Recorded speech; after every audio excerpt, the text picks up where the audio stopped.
This is the Wet Lunch on the High Seas podcast with historian Stephen Ujifusa.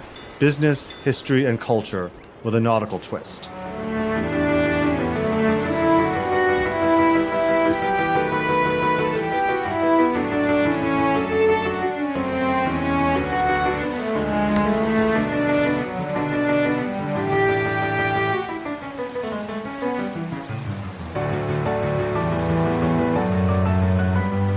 On this episode of the Wet Lunch on the High Seas podcast, I'm going to be interviewing Celeste Marcus.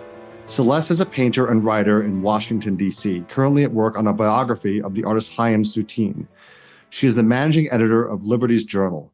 Originally from the Philadelphia area, Celeste received her undergraduate degree in intellectual history from the University of Pennsylvania. I've had the pleasure of knowing Celeste for about 5 years, and I've been extraordinarily impressed with her work and progress as a thinker and writer. Celeste, welcome to the program. Thank you so much. Thanks for having me. It's a pleasure. So Celeste, you've just had an incredible career. You graduated from Penn. It was in 2019, I believe. And now here you are 5 years later as the managing editor of a very impressive literary journal and publication that's made an impressive impact in the public sphere. Can you please describe your childhood and education and what led you to wanting to be a writer? You know, it's funny. I get asked this question a lot, and my best friends are writers. And I had this conversation with a friend of mine who's wanted to be a writer since she was like in utero. She always knew that that's what she wanted to be, and I didn't. I never like thought I want to be a writer. I think what I thought was I want to figure out why I believe what I believe and try to justify it, because I grew up in a religious community, a faith-based community, and a very political family. And I discovered really early that I was constantly in or around belief-based conversation, and I didn't know how to determine for myself whether or not I agreed with what was being said, but I had sort of like found myself in a world where I was expected to believe with the things that, align myself with my community, ideologically and philosophically and in every other way. And I think that tension is really what drew me to this work. Or maybe it was just dispositional, and that was the first arena in which I experienced that discomfort. I really felt uncomfortable when I found myself saying things that I wasn't sure were true, or I didn't know how to think about whether or not they were true. A good example, actually, this is so funny. So you mentioned that I'm writing this book about Soutine. I'm sending the manuscript to my editor after this conversation, which is so crazy. So I've been telling people for 2.5 years that I'm writing a book about Chaim Soutine, but I'm almost not writing it anymore, which is crazy. But the biggest collection of Soutines in the world is actually in Philadelphia. And it's at the Barnes Collection, which is now in downtown Philly. But it used to be in Lower Merion, which is where I grew up. And the museum was in Barnes's mansion, which he died, but it was still there for a long while. And that was like down the street from the synagogue that I grew up going to. And I remember like when I was just thinking about this, because it's a sweet thought now that I'm almost done the book. The first time that I went there, I went with my mom and I was 4. I skipped kindergarten to go. She was going through the rooms and she hates Soutine. She's always hated Soutine, and she loves Renoir. And I've always hated Renoir. I was 4 years old and she was pointing at the different ones that she likes. And she looks at me and I looked terrified. Like I looked very disturbed about something. And she was like, "What's wrong?" And I said, "Mommy, I think that I don't like the ones you like." And I didn't know if that was okay. And she was like, "Of course it's okay. It's great that you have your own opinions." And that's sort of everything about my life can be summarized in just that experience, like being horrified that I couldn't pretend that I liked them. I couldn't like lie to her and tell her that I liked the Renoirs when I didn't. So I think that's like basically everything you need to know about how I got here. I just always wanted to know why I think what I think and why the people I respect think what they think. And I wanted them to have to explain it. That's an incredible story. It's interesting. that you were influenced by the late Dr. Barnes's legacy. I mean, that you grew up so close to such a wonderful, miraculous collection of art that was Yeah. produced by, organized by kind of an outsider to Philadelphia society. He did it his own way. He collected artists who were also kind of outsiders in their own way. Although I think that my sort of belief is that Renoir is kind of the Francois Boucher of Belle Epoque Paris. It's kind of like Rococo and then Gilded Age, and then you have I agree Soutine with that. doing something very new, more like a Rembrandt who is influenced by. But I Yep. assume that's also what got you interested in painting too at a young age, correct? I don't know. Everybody asks me that question too. Everybody asks me when I started painting. And what my mom always says is that my brother was born with a lot of natural talent. He was really, really good at it. I was born with absolutely no natural talent. And I just worked really, really hard at it and just kept doing that. And he hasn't drawn since he was a kid. So I don't know. I think actually I love tactility and I love beauty, and painting is just kind of the combination of those two things. There was this home video that we had. My uncle got a bunch of VHSs converted to digital recently, so I was watching them and I noticed I was 2 or less than 2 in this home video that of my sister's birthday party, and you see all the other kids playing tag or something, and I am seated in the mud just playing with dirt, picking up the dirt, and then you the camera pans to the other kids, and then it goes back to me, and I've found a different pile of dirt and I'm playing in that pile. And I think that working with material, and this is also how Soutine interacts with paint. I just feeling the way that it feels to make something, and I've always been that way. And how do you feel that meshes with writing, out of curiosity? I mean, it's something you also started young. How do you feel painting and writing inform each other for you? They really do. It's so funny. And I hadn't really thought about how much until writing the book, because I have to think a lot about arrangement, and I write a lot about painting. Obviously, I'm writing about Soutine, but I mean, in this conversation, that's clear, might not be clear for people who read me in other contexts. I mean, I basically write about politics on a day-to-day basis a lot. And then my longer pieces are sometimes about politics and sometimes about painting. But I've thought a lot about composition and choice, subject matter, the kinds of things that painters don't really notice that they're thinking about, but they are thinking about those things, sort of the way that we use grammar without thinking about it, but we definitely are using it. So painters wouldn't talk about not all of them, some of them would, but in an art class, you would be making choices about things that you wouldn't necessarily be conscious of having to come to opinions about. So, for example, I think this is a good shorthand, although maybe it'll just be confusing. It's the example that comes most readily to mind for me, because I was just at an exhibition yesterday of Morandi paintings. And Morandi was an Italian painter who lived from the late 19th to the mid 20th century, just on the other side of mid. And what he painted most, he painted a few landscapes, but what he painted most were still lives of ceramics and glasses that he would arrange on a table. And he's one of the greatest painters ever. And all he was doing all day was moving these pieces of clay around on a table and painting them. And he makes all of these really complicated decisions about how to articulate one bowl in relation to another. And you realize looking at him that, you've never noticed a bowl in the way that Morandi teaches you how to.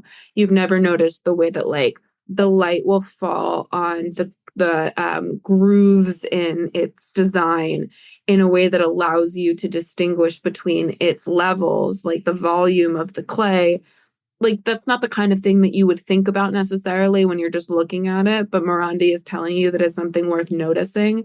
And I think about this a lot in writing because the way that we use language is analogous to the way that painters use paint. We don't have to use the words we use. And if we use like a lavish kind of language in one paragraph and sparse language in another, that juxtaposition has to be really intentional. Otherwise, it will be lopsided and it'll feel lopsided to the reader. You know, like this, what this feels like.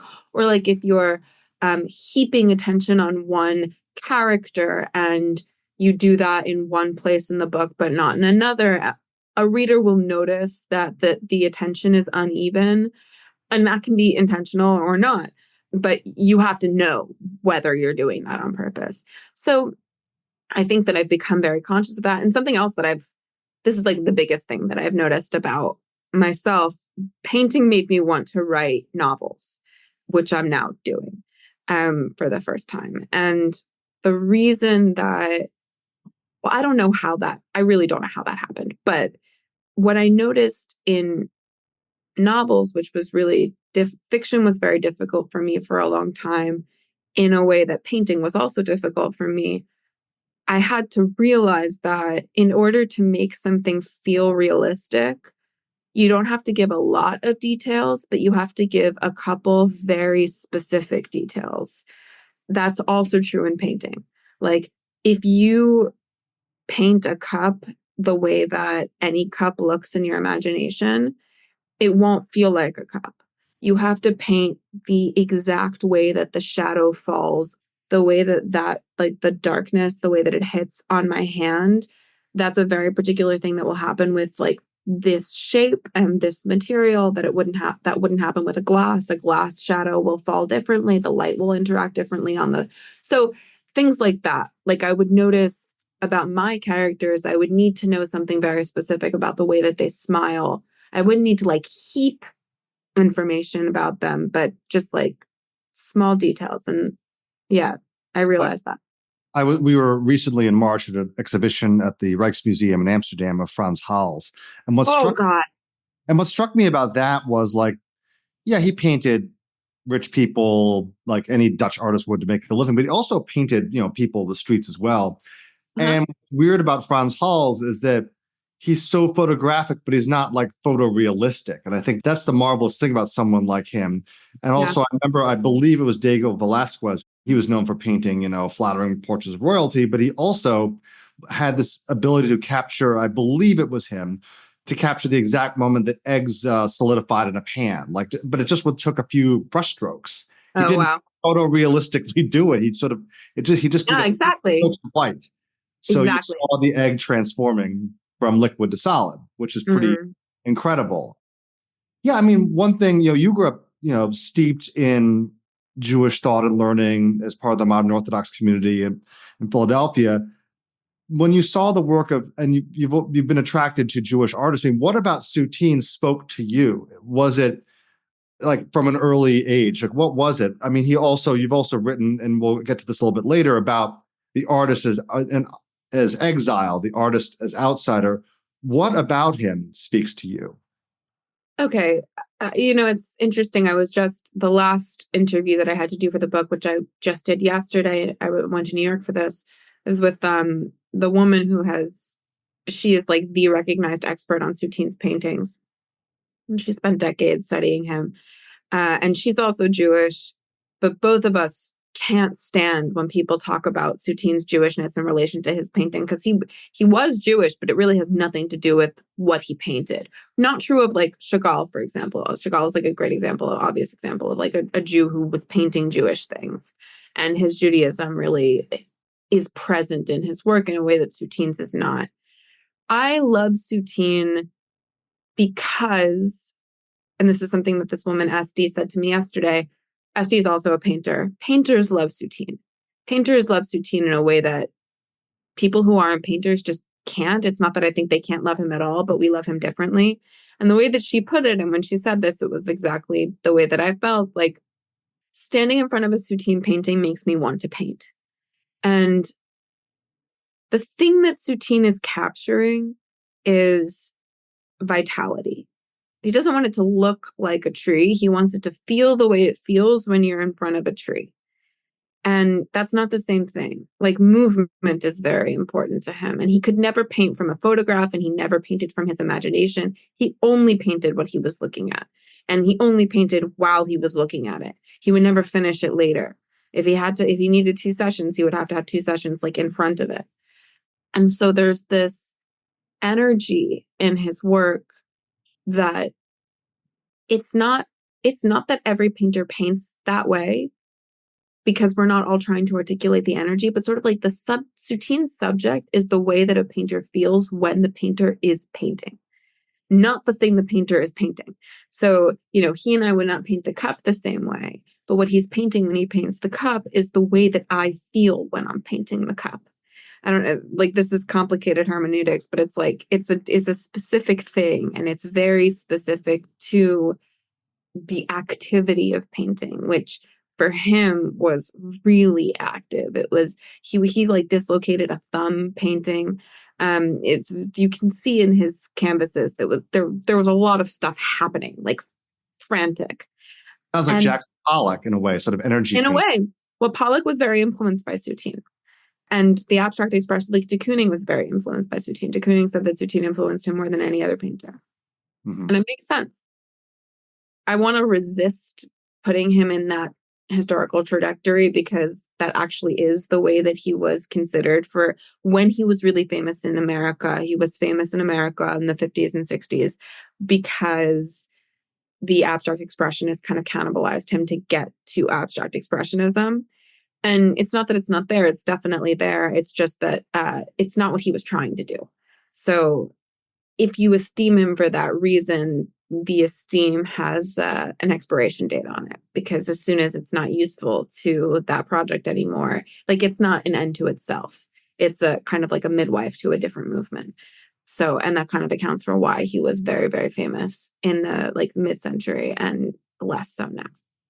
Well, let's talk a little bit more about Soutine's, origins in the creative ferment, which he ended up. He was born in Belarus in the Russian Empire in 1893, and there's this long cultural exchange between the Russian Empire and France.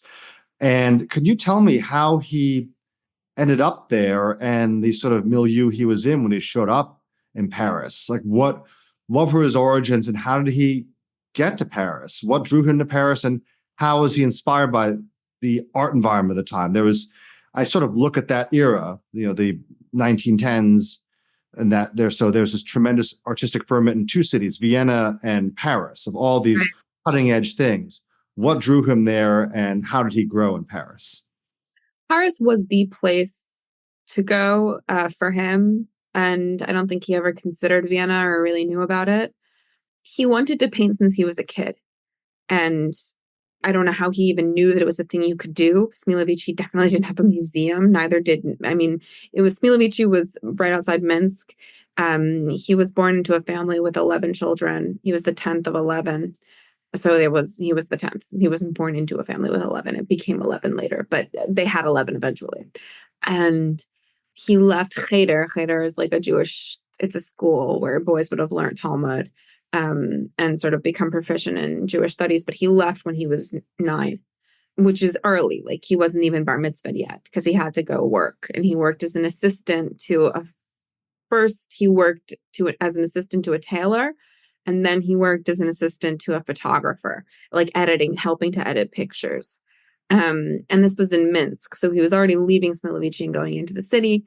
And when he was there was this guy, Jacob Kruger, he had like a tiny, tiny art school. Like he used 3 rooms in like a baker's shop building. And he started going to the Kruger school. Kruger probably didn't charge him any tuition. He did that for people. He wasn't making a lot of money doing this, but he started it with him. And then he convinced his family to let him go study in Vilna. And he was able to go, like, they let him go.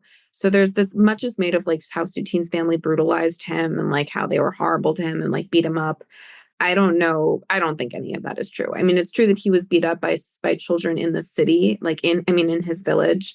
because he drew a rabbi, or he drew an old Jewish man, and there's a prohibition against graven images. And so the kids beat him up.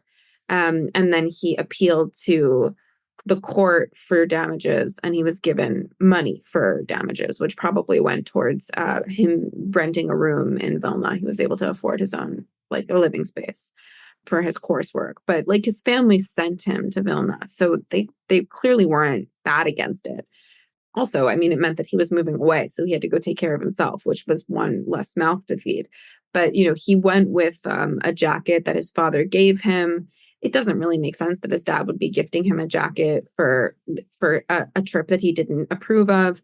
Anyway, I'm just arguing with out loud for you to hear with the people who make much of how his family was horrible to him. I don't agree with that. But anyway, I think that there's not a lot of evidence for it. And it's part of this like mythology of Soutine being, like, everybody will say Soutine had this tormented childhood and he was tormented by his family. And it's like, people like the tormented artist image, and they definitely like to say that about Soutine. And I just don't think that that's accurate at all. And I don't think he was tormented. I really don't.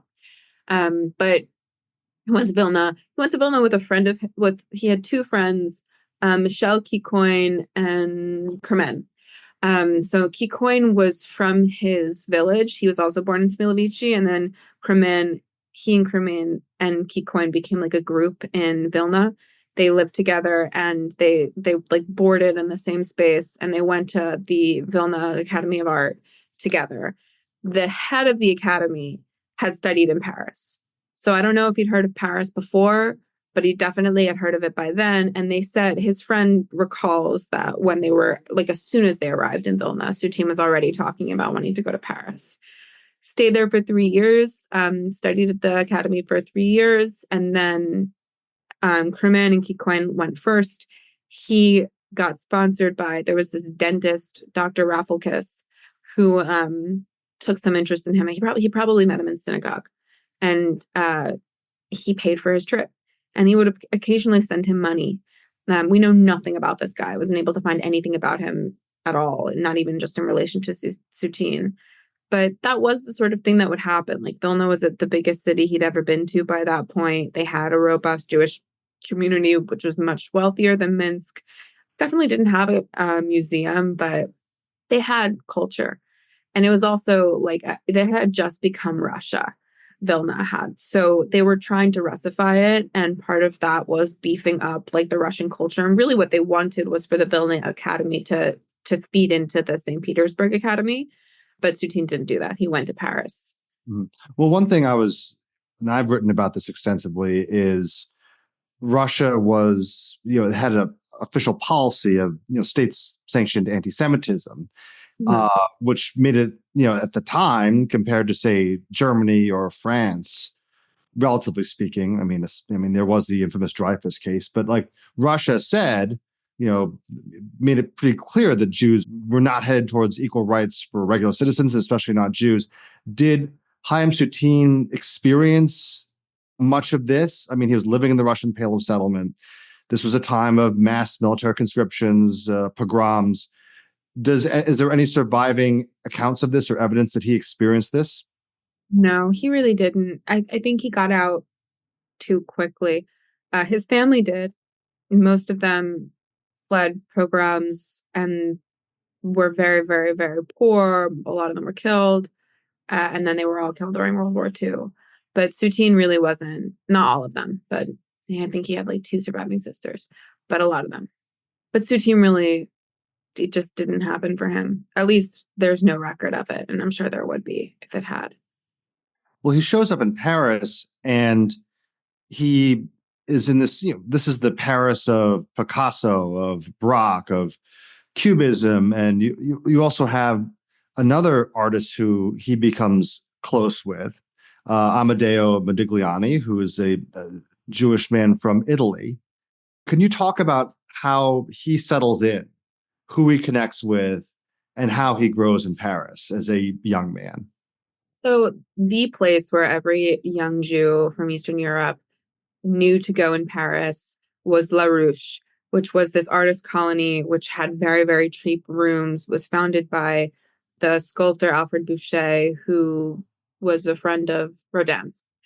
And that was like the only word that Soutine knew how to say when he arrived in Paris. I don't know how he even like made it there. He like probably had to walk from the Gare du Nord all the way like, across the city, across Montparnasse, and it's like on the outskirts of Montparnasse, where it used to just be abattoirs there, and like the fields where the cows who were slaughtered were like right next to La Ruche, and like there were hundreds of people who lived there. Like Boucher had bought like originally just a couple of houses, but it grew like because people heard about it, and he like never charged rent. And Chagall was living there. I mean, he would charge like the rooms on the top floor were the most expensive because they had the most light. There was no light in this building, no like electric lighting, also no running water. So I'm sure it was delightful, but Chagall was on the top floor. I've been in the studio where Chagall worked because there was a skylight. So it was the most expensive because it had the most light. And this was just the community of Jews there. Like, and they would move there and then they would move out, but they would still stick around there, and they all would take care of each other. And especially like during the First World War, when there was just no food and no money for painting, they really needed each other because they were just going to starve. I mean, if anybody, they would all go to this, they would show up at the bakeries, like first thing in the morning when the bread was being delivered, so they could like steal rolls before anybody else got there. And they knew who to go to, who would always be like, they could count on which person to always buy paintings. And they opened canteens for each other. And there was a woman, Maria Vasiliev, who studied with Matisse. A lot of them studied with Matisse. Matisse was he wasn't in this community, but a lot of them glommed onto him. She founded a canteen that would just charge like nothing for people to come and eat. And they would have parties, and it was just like a little shtetl. It was just this community inside Paris, and the Parisians hated them. They called them the École de Paris, which was sort of a euphemism for like this riffraff, because there was always this undercurrent of anti-Semitism in France, and there was always this like fear that because it was the most liberal country, and as we know, the most liberal countries, there's always a backlash. There's always people who say, well, you're not like us, and you're going to pollute our society and our culture, and the purity of our culture is going to be diluted. And so there was a lot of that. And it's now the avant-garde is the most famous, and we know about that world more than we would know about like Bouguereau, who was the head of the École des Beaux-Arts at the time. Like, he's a lot less famous than Picasso and Matisse. Like, but at the time he was the thing, and he was the one who was running the salons because the École des Beaux-Arts was running the salons, and it was still a mark of success to make it into the salon. Soutine never sent anything to the salons. He didn't care. And so at this late of a date, like Bouguereau, I mean, from what I know, like he was very popular with a lot of American Gilded Age collectors, like the sort of like very academic, sort of, I guess you could say sentimental, even you could call it that. So even that late, that sort of very rigid. There was a holdover. Yeah, there was a holdover for sure. And you can still see it there. You can even see it in museums. You just don't look for it. Yeah, so that was the community that he lived in. And he went to the École des Beaux-Arts. Soutine went there. It was a big deal to get in. You had to like take exams and pass to get in. Modigliani didn't get in. Matisse got in and then was kicked out. A lot of people, it's interesting who gets in and who doesn't. But Soutine got in, which is a big deal. Like, you look at his paintings and you think, like, how did he make himself paint academically enough that they let him in? It's crazy to think about. And he loved the Louvre, and that was his real church. That was where he went all the time. And that was the painting that was really interesting to him, and the painting that he was really dedicated to. He did not care about what work was being done by his peers. He did not care. And he was really unusual in that. Nobody else in his world was like that. Everybody else, Picasso painted to influence. He wanted to influence. He like, when he, and he did. I mean, everybody had to be paying attention to Picasso. Everybody had to like figure out how to get through him. You had to. It was sort of like, it was the bar. And you watch people, like, there's just terrible cubism that comes out from that period. Terrible. And there's so much of it. Everybody did it. And it's just awful. And like, a lot of it is really ugly. But Soutine never did. He just didn't care. So he was really doing his own thing. And that kind of accounts for the quality of the work, is why we even know his name, because he just was incredible. But he was not popular. He didn't have a lot of friends. He was friends with Modigliani. He understood how special Soutine was, and he really respected him. And it was only because of Modigliani that we know anything about Soutine. Like, Modigliani made sure that he was fed. And he made, when people wanted Modigliani to acquire as a client, like agents, he would make sure that Soutine got acquired too.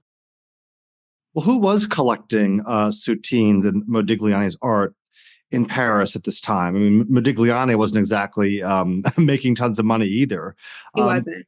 Yeah. Was it sort of the Parisian upper middle class? You obviously also had Dr. Barnes in Philadelphia, who, like, the Steins, like, tell me about how did they get their patronage networks? It was really, really hard. It was really hard. There were a couple of agents who understood that they were doing something important, that there was something interesting happening here. Kind of the way that there are like independent presses now. It's not going to be a mass market, and you are not going to be able to depend on the really rich. But you can bet that you're going to be part of something important. And there were a couple of people who just sort of felt that they were noticing something.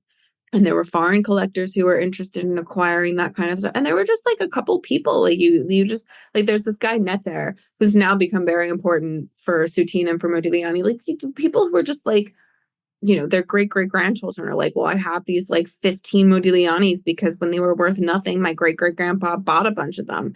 Or like, there was this police officer.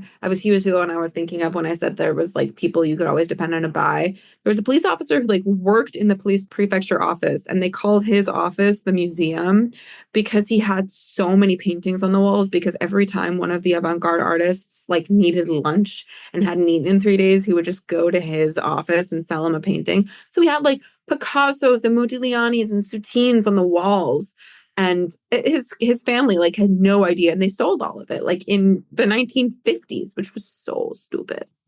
You can't touch a Modigliani for less than $50 million or something now. Exactly. I mean, it's nuts, totally nuts. But they were scooping them up for a song. Yeah, and they were really, really, really lucky.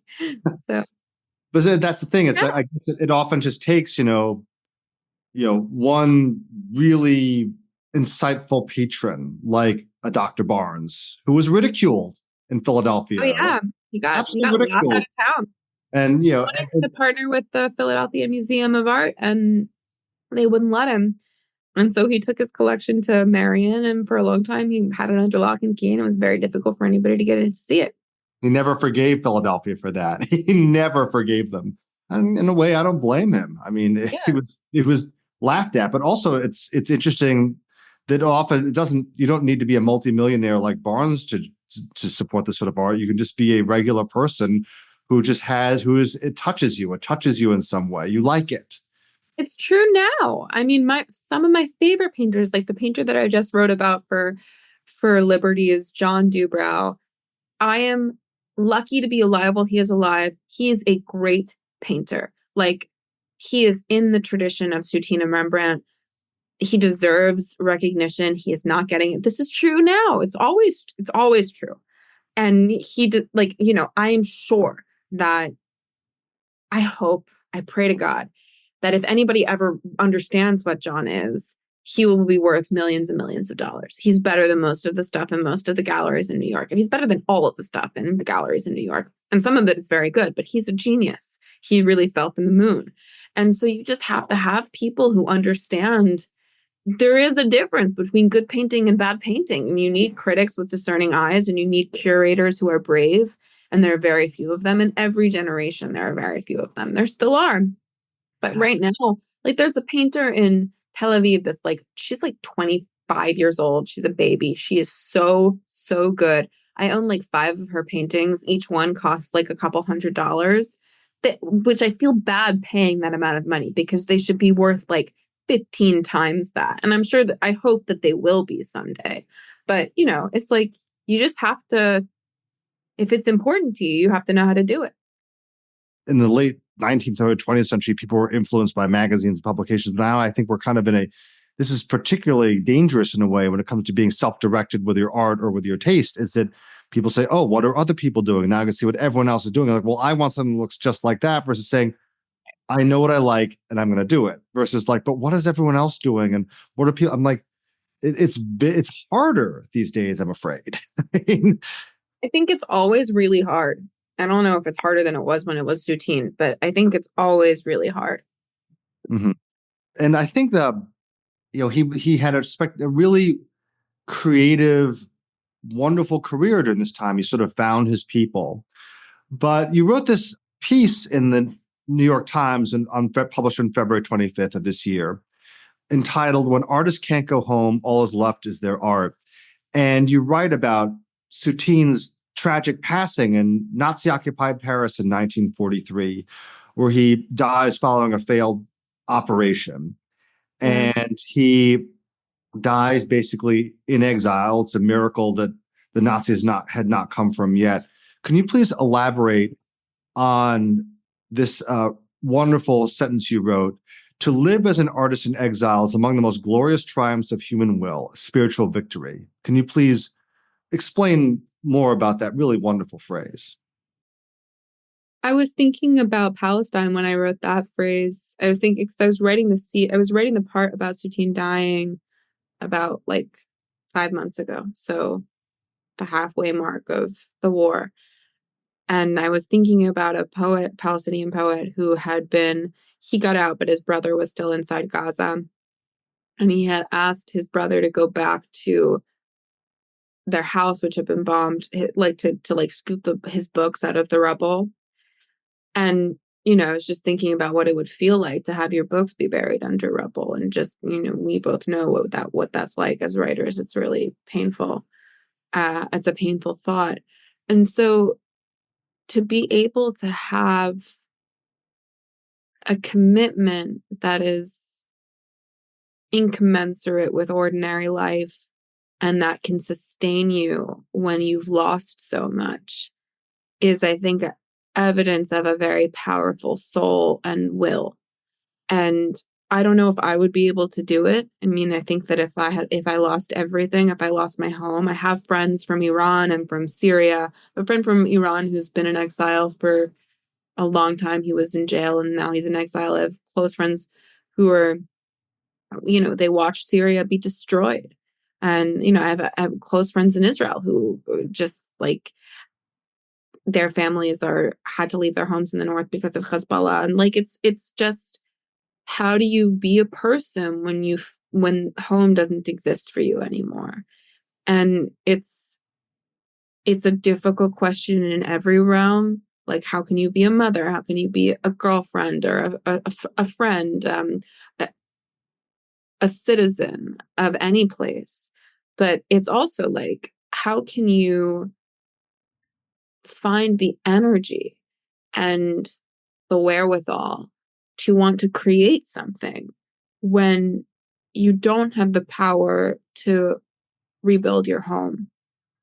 And I think that that's a really pressing question for human life because there's so much cruelty in it.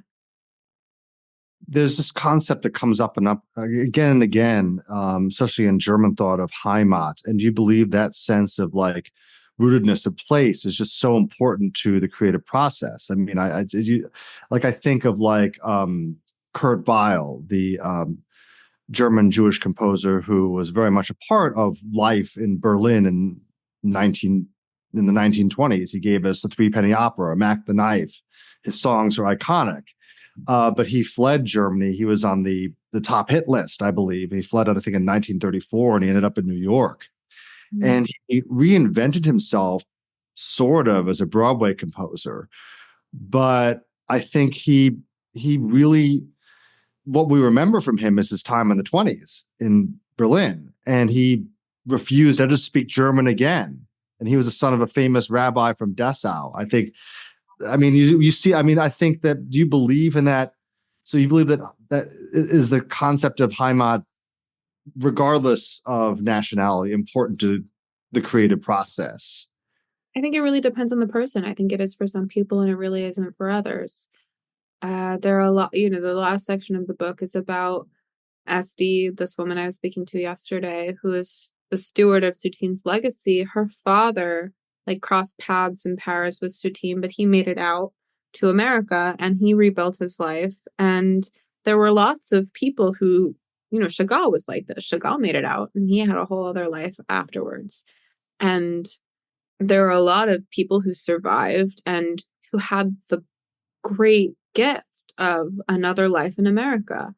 And I think it really depends on the person, whether or not they felt that they couldn't survive outside of their homes. But, my boss, Leon Wieseltier, his parents were two survivors and they loved America. They loved America. Their nationalism, their patriotism for this country is unlike any other because the hometown they came from betrayed them. And, that was it's a valid way to feel about France for sure, for Jews.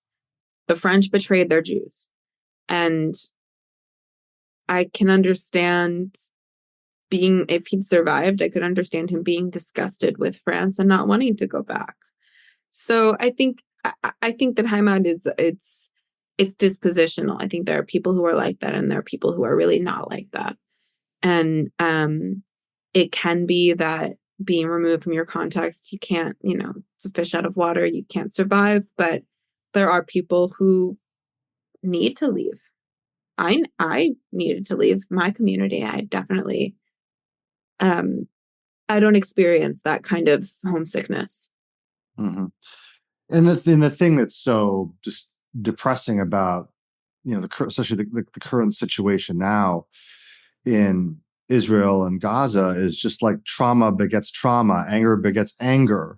Often creativity comes out of, and that's the duality. Suffering produces rage and or creativity, and that's the thing. That's the sort of the dangerous thing that's happening. Is like often people derive strength from suffering, but often the trauma that results, it just becomes this vicious cycle, and that's the thing that's so depressing right now. That's true. Yeah. Yeah. So I don't know, and it's you sort of look at how many. I mean, Soutine was one of many tragedies that took place during the Second World War, and how many millions of people have died, and the lessons that we drew from that suffering and genocide and violence of World War II. And now it seems that people, as soon as the mindset comes in that, oh, we've gone beyond that, human nature being what it is, when people forget of the suffering. I mean, that's one of the things I find fascinating about a city like Berlin is that you go there and the scars are still there. They don't paper it over like other cities. It's sort of, you go to say Vienna, which I love, but you don't see any scars. It's all been sort of papered over, whatever bomb damage there was. At Berlin, the scars and the layers are there. It's an historian's dream, that city. And maybe it's a lesson in a way that in the built environment, at least, of how history is not just some pretty made up thing. It has layers, it has suffering, it has beauty, and you can't forget it. You can't forget what happened there. Does that make sense, Celeste? Yeah, absolutely. I think that's true. I think that's how I think about Soutine's story. I wrote a biography. I didn't just write about his paintings, which is certain, like Esty chose to spend her career only writing about his paintings. She wasn't interested in his life. And I am interested. I'm curious about the conditions in which people strive for creativity. It interests me. And I think that it's important to remember we all live in contexts and we live through histories. Soutine was a great painter, but he was a great painter who lived through overlapping historical apocalypses. And that's part of his story too, because nobody is above their time. We're not either. I mean, we're not. Certainly the last couple of years reminded every human being that nobody gets out of this world clean.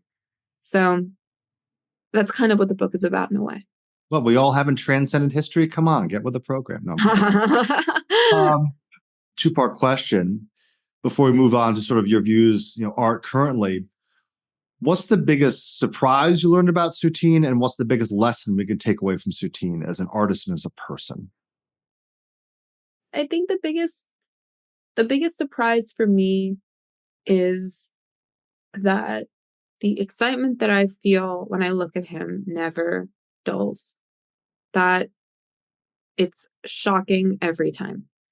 And that was a great gift. And that's true for Esty also. Esty's been doing this for decades. And she also, every time, it's like, if you ask either of us, why do you love him? It's like, well, because my hair stands on end every time I see him. It's really just like every time it's just like having your senses cleaned. He's demanding and he is exciting and just brilliant. And I learn every time how to paint just by standing there. And so that was a surprise. Hadn't thought about it. I hadn't know whether or not I hadn't thought about it. It just like hadn't occurred to me to ask that question. But I've never spent so long thinking about one person on purpose. So you have, but I haven't. And I never wondered whether or not I would get tired of him because I just hadn't thought about that as a consideration. But it could have happened, and it didn't. And I feel very lucky about that. And the biggest lesson, one lesson, I don't know if it's the biggest one, but it's the one that I'm thinking about right now. It's that if you encounter something that is worthy of attention, you have to meet it on its own terms. Try not to come to it with your conception of what painting or writing or beauty or sophistication is supposed to be. If it has a rhythm of its own, even if you don't think it's that interesting, if you think it's accomplished and you think it's powerful enough to demand that you should just look at it for a while, you don't have to come to agree with it or want to imitate it, but it'll broaden you to just shut your own mind down a little bit and look at that and what it's trying to do.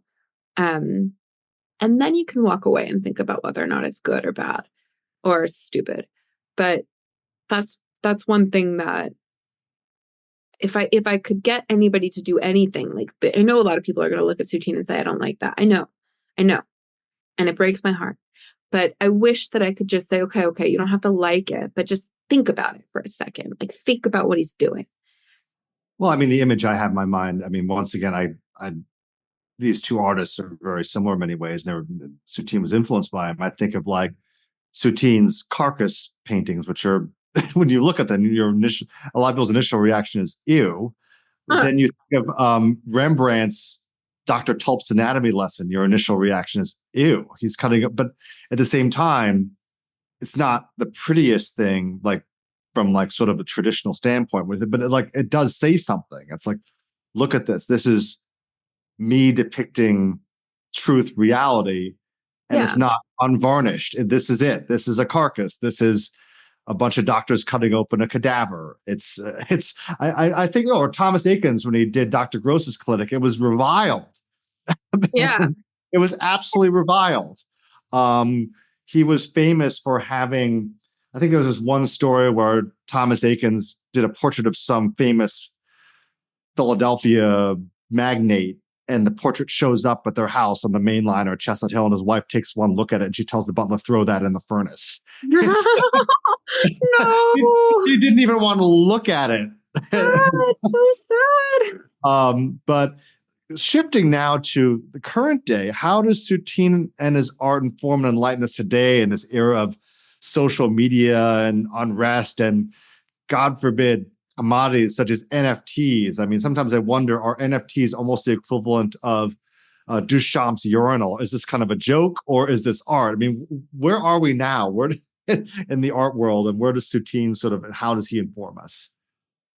the lesson that I have to learn from Soutine is like, you just have to take it on its own terms. And NFTs, I have to tell you, I don't really understand what they are. And I like paint and I like tactility. And so I think that if I learn to appreciate digital art, which I do digital art, it has to be in a really different realm than the way that I love painting. It's just not the same thing, but I love creativity and I love arrangement. And, I have a friend who's a graphic designer and he sets books and type and it's beautiful and I love it. And I love calligraphy and I love beautiful things. And so I want to learn, as I was saying before, I want to learn how to do that. I went to MoMA once. I had this is funny.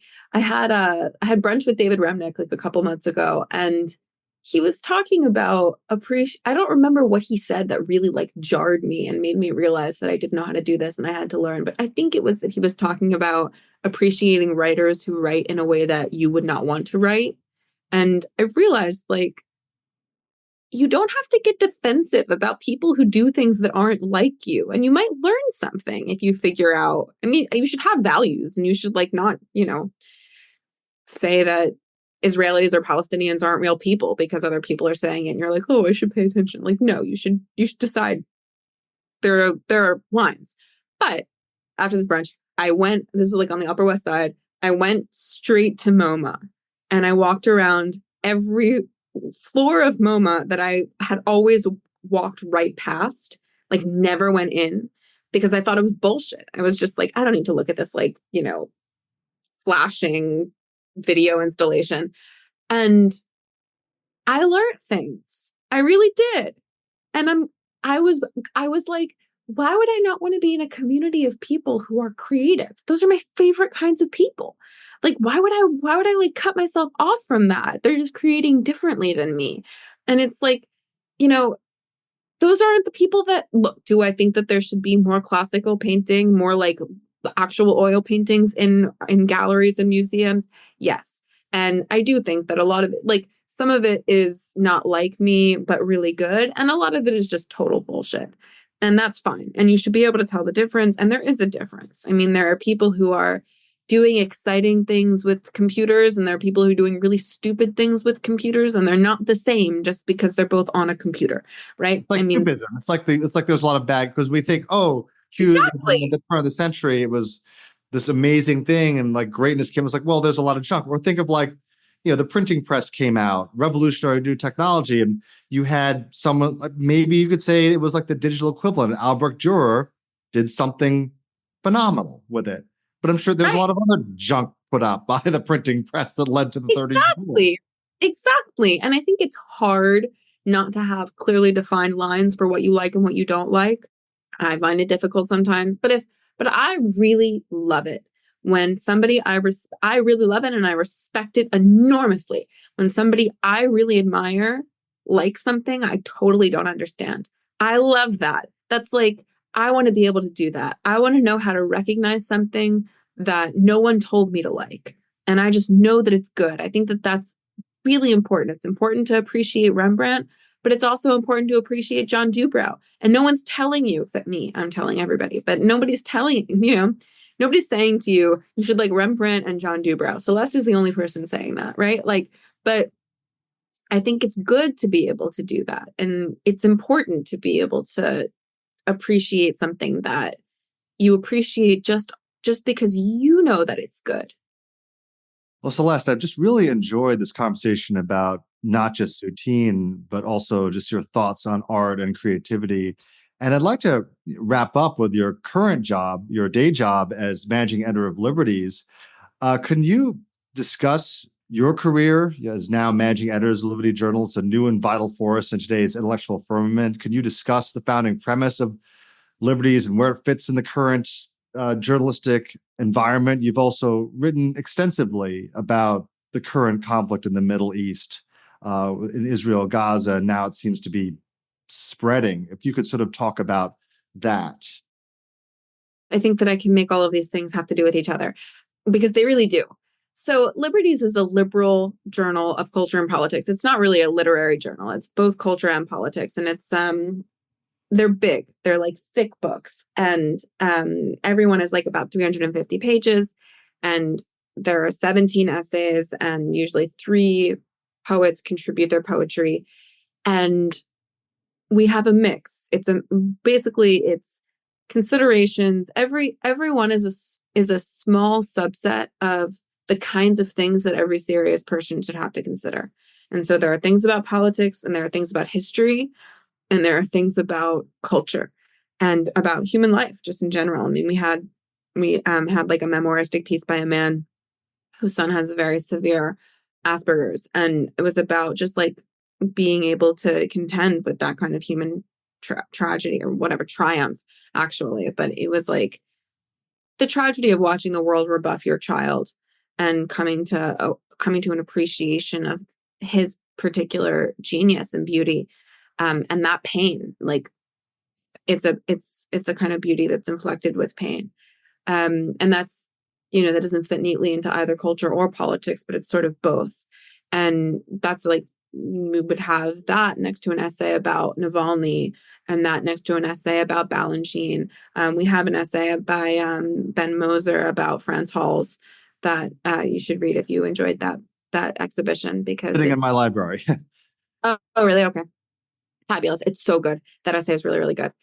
And really what we're trying to do is give the best writers the space to write what they think. And that's not a given in contemporary media. It's honestly, I think that it's never an easy sell, but most writers have to pitch magazines and newspapers with hooks. So like some reason why the thing that they're writing is relevant to whatever is happening in the news cycle. And we believe that there are things that are more important than the news cycle. And actually you can't understand what's happening in the news without understanding broader histories and trends and philosophies. So like for the essays that I've written about Israel and Palestine, and I've written a lot, first of all, I make everybody angry. I don't think that anybody now, certainly, like I get yelled at by the left and the right because we don't really fit neatly. I mean, if you're dealing with the actual problems, you're not going to fit neatly. You're just not going to.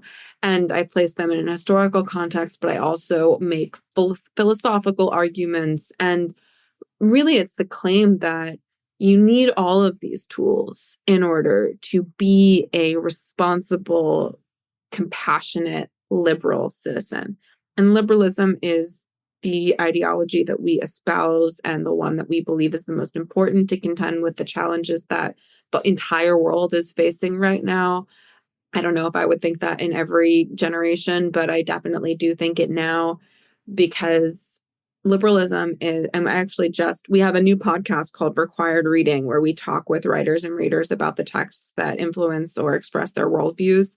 And the first episode that I did is about the essay Liberalism of Fear by the political philosopher Judith Shklar, because liberalism of fear is really my theory of liberalism. There are different theories, but Shklar believes that her liberalism it is a political philosophy whose goal is to defend individual rights.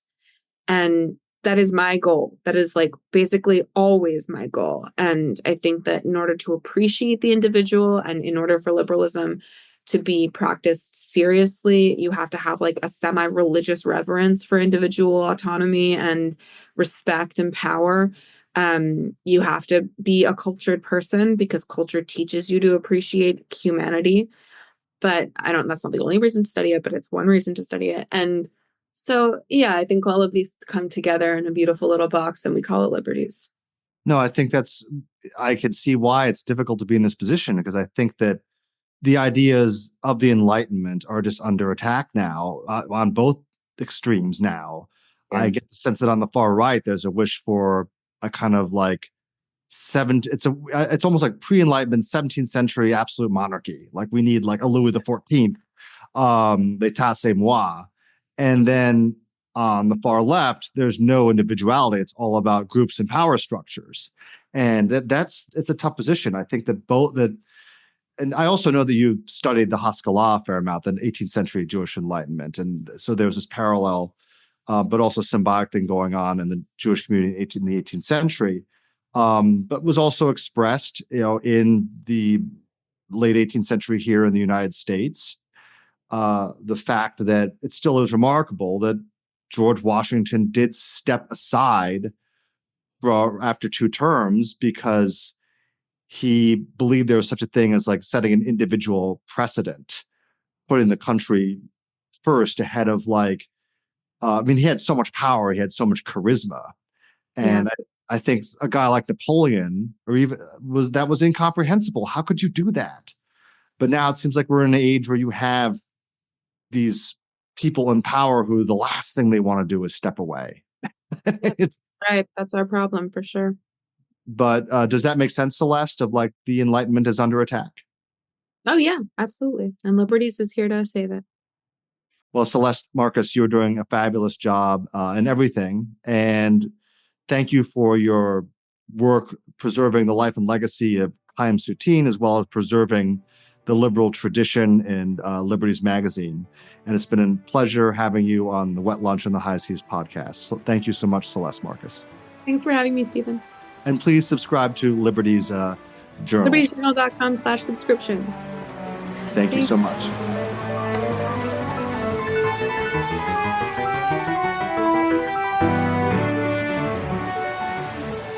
This is the Wet Lunch and the High Seas podcast with historian Stephen Ujifusa. Thank you for listening. You can expect new episodes every week. To subscribe to the Wet Lunch and the High Seas podcast, visit steveujifusa.substack.com.